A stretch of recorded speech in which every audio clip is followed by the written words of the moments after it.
2024 একটা বড় পরিবর্তন ঘটিয়েছে। আমরা যারা পরিবর্তনের প্রক্রিয়ার ভেতরে ছিলাম, আমরাও পুরো জিনিস পরিবর্তনটাকে কি বলে যে ঠিকঠাক মতো অনুধাবন করতে পেরেছি কিংবা পুরো মর্মটা বুঝতে পারছি এটা দাবি করব না। প্রতিদিনই আমাদের বুঝতে হচ্ছে কোনো কিছুই বোধহয় আগের মতো থাকবে না।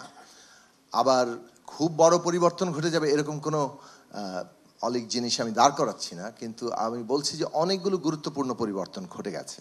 স্বৈরতান্ত্রিক ভিত্তি, যেখানে আসলে কোনো অ্যাকাউন্টেবল শাসন সম্ভব না, কিন্তু আমরা অ্যাকাউন্টেবিলিটি আছে অথবা হলে ভালো হয়ে যাবে এরকম একটা জিনিস আশা করছি, কিন্তু অ্যাকাউন্টেবিলিটির জন্ম কীভাবে হবে সেই প্রশ্নকে সামনে আনছি না।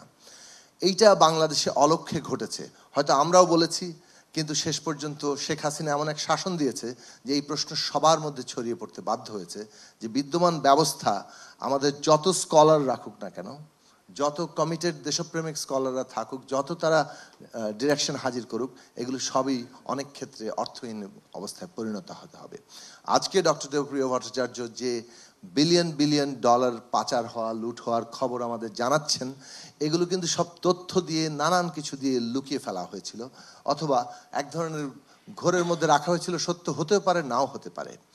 এই যে পুরো জিনিসটা আমাদের দেশে ঘটে যেতে পারলো, এই ঘটে যাওয়ার উৎস যেখানে, যে ক্ষমতা কাঠামো, সম্ভবত সেইটা খুব বেশি আমরা আলোচনার মধ্যেই গত অন্তত পক্ষে 90 উত্তরকালের এই 34 বছরে বেশি আনতে পারিনি, মানে মেইন স্ট্রিম হয়নি।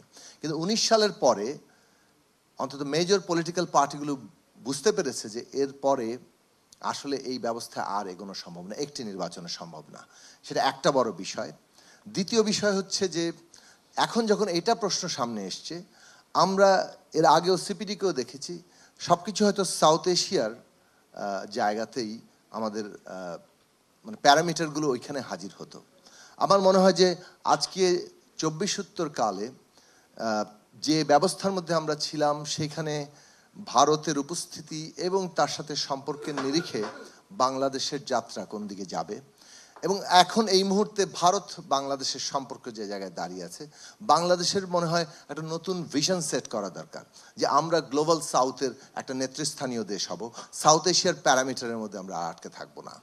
সেইটা যদি বাংলাদেশ লক্ষ্য ঠিক করতে পারে, তার জন্য অর্থনীতি, তার জন্য রাজনৈতিক ব্যবস্থা এবং মানুষে মানুষের সম্পর্ক, মানে আমাদের সাংস্কৃতিক জীবন কি হবে, সিপিডি একটা গুরুত্বপূর্ণ প্রতিষ্ঠান যে আজকে এই ভিশন সেট করার ক্ষেত্রে তার রোল প্লে করতে পারে। এই দিক থেকে যে জেনারেলি সিপিডি মানুষের কাছে পারসিভ যে এটা একটা অর্থনৈতিক ব্যবস্থার একটা বিষয়ে গবেষণার প্রতিষ্ঠান, কিন্তু এটা এই 30 বছরে যে প্রাতিষ্ঠানিক সক্ষমতা অর্জন করেছে, যে বিশিষ্ট মানুষরা এখানে তৈরি হয়েছেন এবং আরও অনেক বেশি তৈরি হওয়া সম্ভব, সেইটা এই বড় দাবিটাকেও তাদের দিক থেকে তারা চ্যালেঞ্জ হিসেবে নেবেন বলে সেই জায়গাটা রাখে।